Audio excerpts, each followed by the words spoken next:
Well, since the Russian invasion of Ukraine back in February 2022, almost 3,700 Ukrainian refugees have arrived into the county of Donegal seeking asylum. Out of those 3,700, 3,100 are resident in the central Donegal and Donegal Gaeltacht areas, with almost 900 based in Donegal Gaeltacht. Donegal Gaeltacht is the most disadvantaged area in Donegal, and it comes with many challenges such as lack of services, lack of transport links, very sparsely populated rural and remote areas, and a very high level of unemployment and predominantly an older population. The SICAP team mobilised immediately as our Ukrainian refugees visitors began arriving into the county to provide response and support where we could. Information around issues and challenges on the ground and numbers and accommodation centres linked back to the Department of Social Protection, to Donegal ETB, to the HSE, particularly to the Social Inclusion Unit of the HSE, and to the local authority, to Donegal County Council. There are a number of challenges, particularly for people living in the Donegal Gaeltacht area, one of those being transport. Transport's a huge issue regardless, but particularly for Ukrainian refugees who are really displaced from an urban hub, from accessing their schools or any opportunity to integrate into the local community. Accessing services, they're very much dependent on the goodwill of local people to transport them from their accommodation centres to any service. School places also are a huge challenge. That's a challenge nationally, but particularly in Donegal Gaeltacht, as all of the schools are delivered through the medium of Irish. So a lot of the children are actually bussed out daily to schools outside the Gaeltacht area, to English-speaking schools. As we are visiting the centres, we're finding that people are now sort of experiencing or suffering more from trauma and anxiety and stress, particularly people who are more recently arriving into the county that have lived through the war in Ukraine for a longer period of time. That is a challenge for the staff and for the SICAP team working on the ground. We also have to be very mindful of them and their mental health and well-being. When I arrived here, I was very nervous. I was afraid. I didn't any decision how I must live in future. So now I come down. I'm more confident in my life in future. The first person who helped us here was from the DLDC, so Oksana and Svetlana. So they are helping us in different ways. It's a social sphere, it's a medical sphere, and educational sphere, and of course it's entertainment for our children, entertainment for us. It's a traveling. In human society, I feel the very friendly attitude and feedback from Irish people. Any Irish man or woman come to me and ask, "How are you?" And it's very important that these people can listen to you. When they arrive, they're all frustrated and they need help. Any kind of help. Advice, explanation, anything what they need. And they have no one to ask. So as a team, we come on, as me personally, I'm trying to explain them where they are, trying to calm them down, to get this frustration a bit away.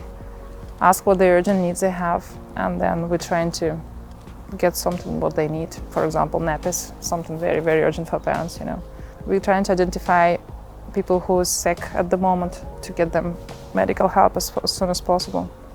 So we're providing mostly information first, that's what they need, where they at, communication with other agencies, first thing, because they all have different questions. The LDC have connections with different agencies, yes, and one of them is the community centers or your centers, for example. Because in every group we have teenagers and kids, and they need support, and they were doing different things in sport back to Ukraine, so now they want to continue and maybe develop the skills here as well. We have this whole basketball team that was organized with the help of the LDC as well, so we found out the people who wants to do that. And we get a coach, Ukrainian, who have a will to help, so his professional tutor. So now we have a basketball team. That's very good to me to see that they can do that here. and they need to know that they can do it, and this is our role to explain them that even if you're not at home, you can still do stuff. When Ukrainian families arrive in the area, the LDC link them with charity shop, chemists and the local communities. Charity shop have been the key to provide with the exceptional needs, especially with the warm clothes. I work with most of them, the Gaeltacht area, especially the Gwyddor and Low Duhery, and we had the chance to meet Liam Neeson and as well Kieran Hines. And Gwyddor, for example, Gwyddor area, they organize a big welcome events for Ukrainian people, for Ukrainian families.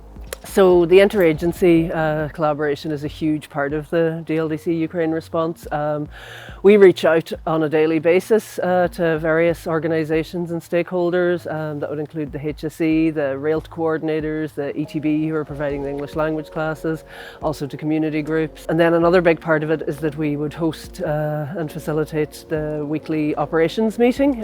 That's held on Zoom every week, and that's where we get all the agencies together and talk about the pressing issues. And then that feeds back to the local authority community response forum, which is on every second week, and that's where we can get the higher level responses. So the Community and Voluntary Centre has really just been paramount to the response.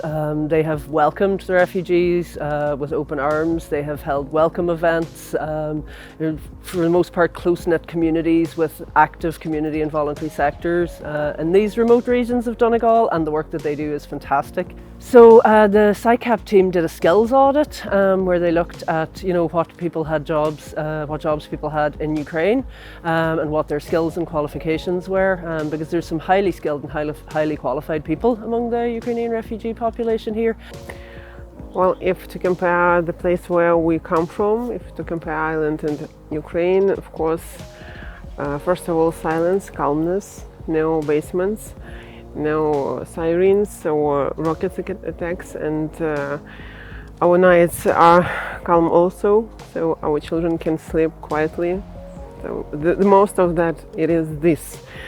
Many accommodations there are around Ireland, but no public transport is there, and it is difficult to get to school, to a job if you find it, even if you need to do shopping, or you need to make an appointment with GP or go to hospital. It is a really great challenge. From the first day of our arrival here, I should be honest, I even didn't understand how much they did for us, because they prepared our documents very quickly. They helped us to fill all applications for GPS for schools. So they found schools for our children, so they could attend them in 2 weeks after our arrival. It is very quickly. Also, they helped us to organize. They organized for us many entertainments, because we were frightened. We were, we didn't want to go out of our accommodations because it was safe inside, but we didn't know the world around us. They organized many different excursions for our children. We had chance to go with them. We had chance to go to the lighthouse, to see the ocean. So I think that we are grateful for them for all their help which we received from them. They didn't stop helping us. That's why we are grateful for that very much.